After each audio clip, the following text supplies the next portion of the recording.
Today, Nigeria is talking again about the Nigerian Civil War, not because another war has started, not because the government has apologized, not because families have finally received justice, but because former head of state Yakubu Gowon has released a book titled Duty and Allegiance. And immediately, many Nigerians started asking questions, deep questions, painful questions that never really left this country.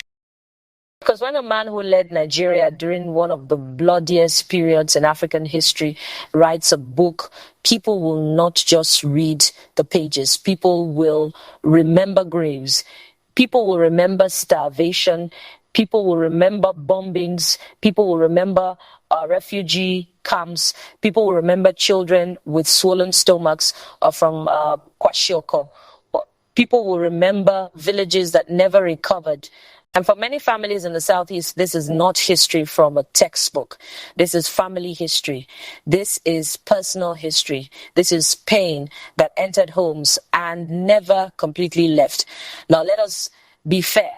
General Gowon has every right to tell his own side of history. No reasonable person should deny that. He was a young military leader at a difficult time. Nigeria was collapsing. There had been coups, counter-coups, any killings, or fear everywhere. And from the federal side, they believed they were fighting to keep Nigeria together. That is their position. That is the argument many people still defend today. But here is where the problem starts.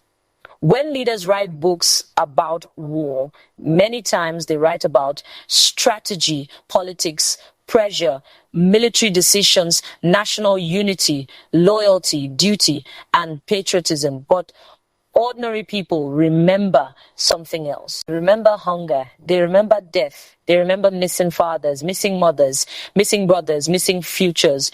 That is why one statement made recently on Arise News hit many Nigerians very hard. The question was asked, will the millions of children that died from Kwashiorkor be able to read this book? Because what exactly is the purpose of writing history if the suffering of ordinary people becomes smaller than the reputation of powerful men? This morning, Yakubu Gowon has written a book. Will the millions of kids that died from Kwashiorkor during the Civil War be able to read the book? Will the people that were massacred in the Asaba massacre be able to read the book? Will the people who lost homes, limbs, future, possibility be able to read the book? Yes, the book is titled Duty and Allegiance to the Country. In allegiance to Nigeria, was a civil war the best way to have settled the impasse and the rivalry between two people? Should that war have ever happened in the first place? Today, as we try to say our own part of history, and Yakubu Gowon, we thank him for giving us his own part of history today. Although I've not read the book, but I've read some excerpts of it. As he tries to talk about, the internal workings of what happened.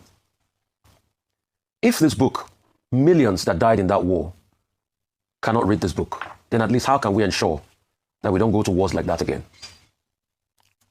That's a food for thought this morning.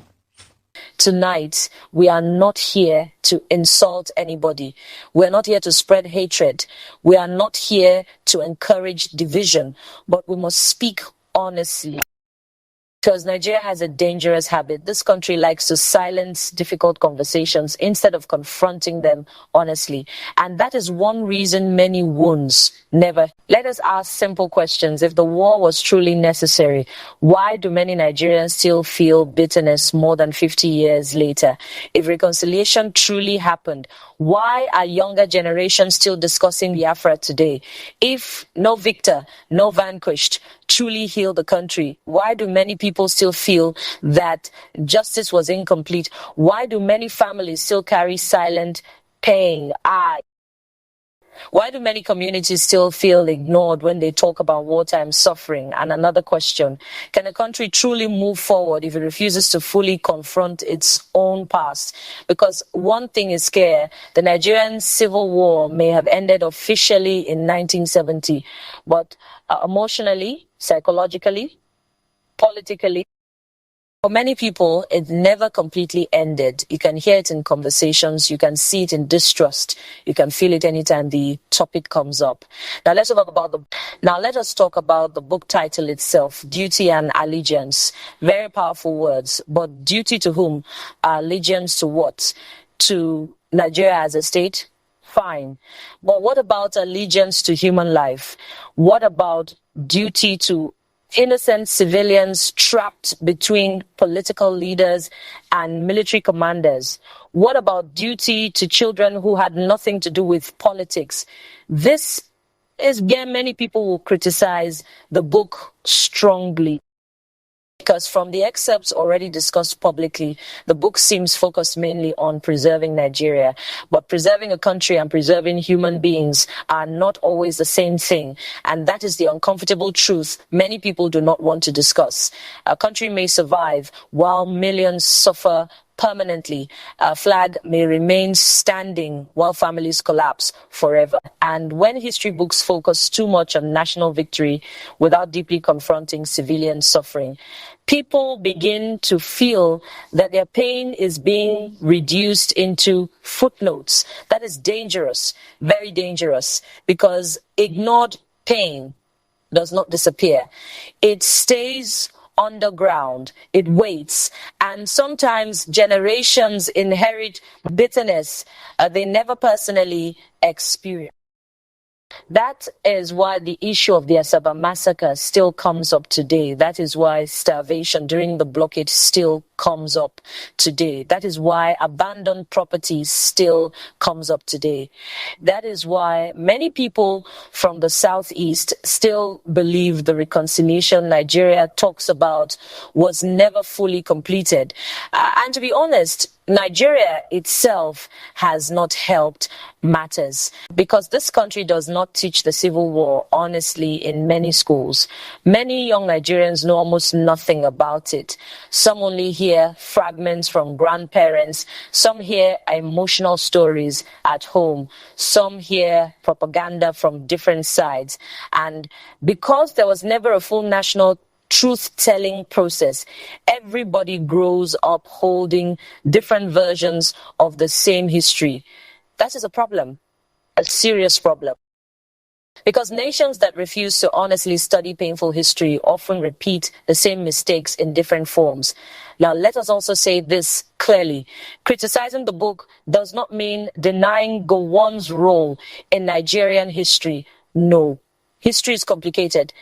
Leadership during crisis is complicated, and many supporters of Gowon genuinely believe he saved Nigeria from disintegration.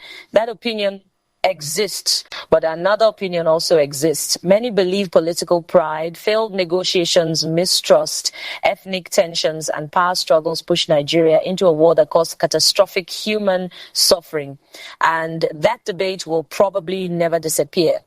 But one thing should unite everybody: never again. Never again should Nigerians become enemies because of tribe. Never again should politically leaders drag civilians into mass suffering. Never again should children become victims of elite power struggles. Never again should starvation become a weapon. Because once human beings start becoming statistics in political arguments, society is already losing its humanity. And maybe that is the biggest criticism people will have about this book. Not that Gowon wrote it. He has every right to write it, but whether the book fully carries the weight of the human tragedy behind the war, whether it truly gives enough space to the voices of ordinary victims, whether it confronts painful truths are honestly enough, or whether it still mainly protects the image of the Nigerian state, that is a question Nigerians will continue asking. And that is why this book will not just be read as literature. It will be read as memory. It will be read as politics.